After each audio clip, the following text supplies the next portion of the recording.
unbiased mind to open your eyes. If somebody tells you something, you don't have to believe it. Because belief itself will take you in the wrong direction. Because then it's his eyes trying to open your eyes. It's not going to work.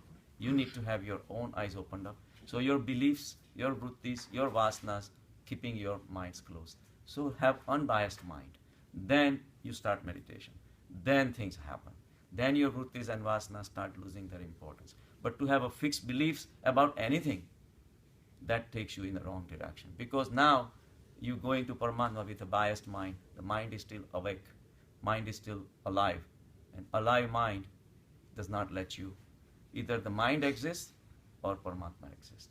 In the mindless state, Nistarang Man is Samadhi. So preconditioned mind does not take you anywhere.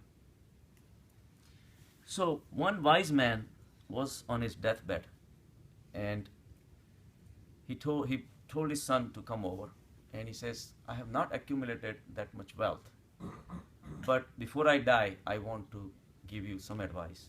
Because even if I did not have a lot of money, a lot of people respected me, a lot of people loved me for my wisdom, and big kings and noblemen came in my company and they appreciated and they respected me. So maybe something, I'll give it to you that might help you also.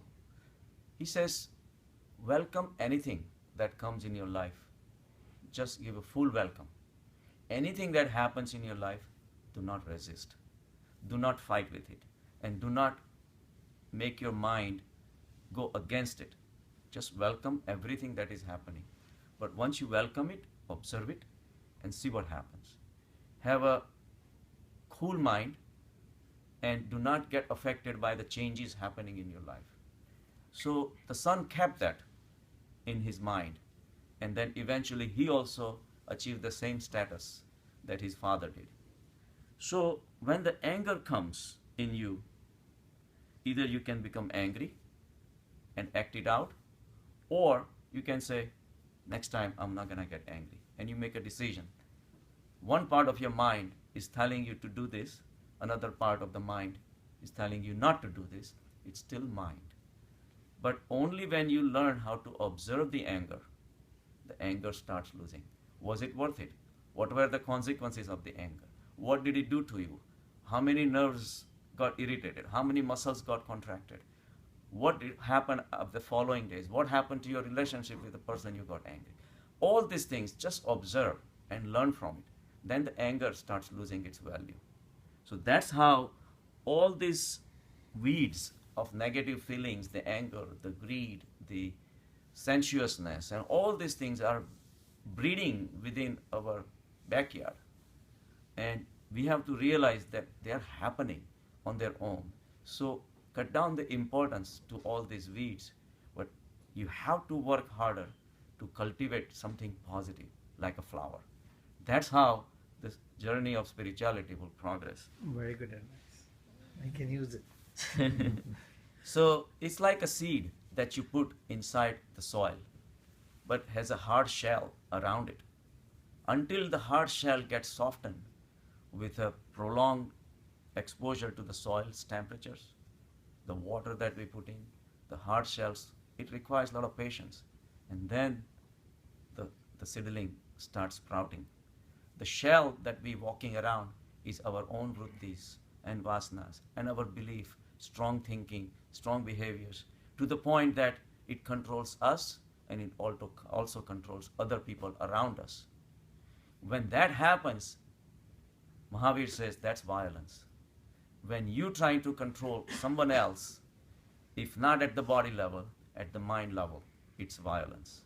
And in the violence, freedom cannot happen. And if freedom is not there, love is not there either.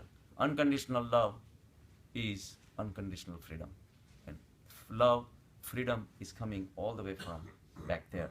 So if it's not even your doing, it's the flower. All we are removing is the weeds. We are realizing that weeds are just popping up by itself. The anger, the hatred. You don't have to do anything. There is no school you can go to learn how to do anger. But there is a school how to be a doctor, how to be a pharmacist. There's something positive in life you're doing. But anger just happens, greed just happens, lust just happens. So whatever happens by itself is something, It's weird. is a weed. So all these things are garbage in our backyard. You can live among the garbage if you choose to, or you can spread the garbage around, put some seeds in it, and the flowers start coming out. And before you know, in few months you have a beautiful garden around your house, beautiful fragrance and everything.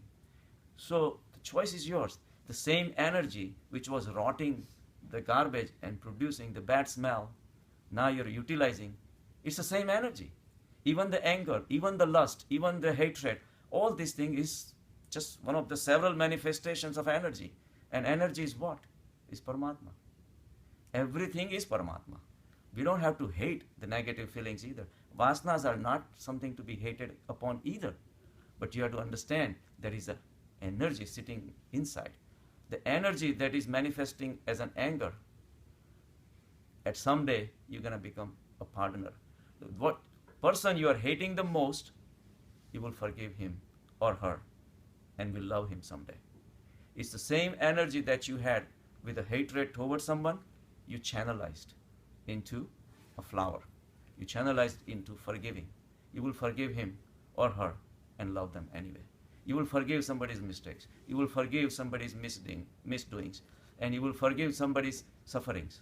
And then bypass their disabilities and still love them. And that's beauty. And you will benefit, they will benefit, and the world will benefit. There was, yesterday I was watching, there's a Chinese girl in China. She has some disabilities, right? And she loves this American doll. I think it's one of the, like Barbie dolls or something like that. These dolls are, I don't know much about it, but so she approached her sister. Now she is disabled, and her sister is actually studying in Harvard, and she contacted her, and the girl in Harvard thought it was a very important thing that she wanted to have a doll, a disabled doll, sold in the market, because they have different dolls, like different Barbies, and they have makeup like this and nurse and this and that, whatever. So this was a very revolutionary idea that the children can grow up appreciating the disabilities of someone. I thought that was really remarkable, coming from a disabled kid and telling her sister, and then she approached the company, and I don't know whether it has happened yet or not, but I thought that was a beautiful idea, so that we respect each other's disabilities, and not just the physical disabilities, even mental disabilities. Everybody has their limitations because of their vrittis, vasanas, physical or mental. And when we understand and appreciate their disabilities as disabilities, then our love and affection grows even more. So I thought it was a very good idea that if they have a doll, they can sell the one which is in a wheelchair or something like that. Then kids grow up that they are also human beings. And it's amazing. These people also have strength. I told you, right, when I climbed Kilimanjaro, on the last day, when we were climbing, and everybody was complaining, oh, it is treacherous and this and that and all that. And we noticed one guy named Kyle Maynard. The guy was climbing down. He already had finished climbing, had no arms and no legs, and had prosthetic things over here and all. He was just going, and had such a great spirit on his face, such a shining, and he had no sense of fatigue or nothing. So we stopped complaining. I said, go on. And this guy runs a gym in Atlanta, Kyle Maynard. Amazing story. So we all are gifted with this spirit within us. We just have to make a contact with it. And that will happen only when we realize that vrittis and vasanas are just controlling us. But they cannot control us anymore, because reality, the consciousness, is stronger than vrittis and vasanas. It is much more powerful than vrittis and vasanas. But we don't really give it enough a chance. That does not mean a flower can fight with a big rock. Vrittis and vasanas are like big rocks. Yes, flower will lose. Big rock will crush the flower right there and then. But we are not talking about competition. We are realizing, if I look at a rock and if I look at a flower, I want to put more importance to the flower what it is doing, such a beautiful fragrance, such a beauty around it. It's up to me what I want. The choice is us. Whether you want to go after vrittis and vasanas, which makes you hard and keep that seed from sprouting, fine, go ahead. Then you're going to live a difficult, tough life. You're going to keep fighting with people. You're going to keep making enemies. Learn to make some so-called friends, which may become enemy again. Who knows? All this back and forth will go on all your life. If that's what you want, fine. You want the fragrance of flowers? That's your choice too. So the spirituality is very delicate. It's very, very, very subtle and very delicate. Until you give a proper attention to it, the flower of spirituality will never grow.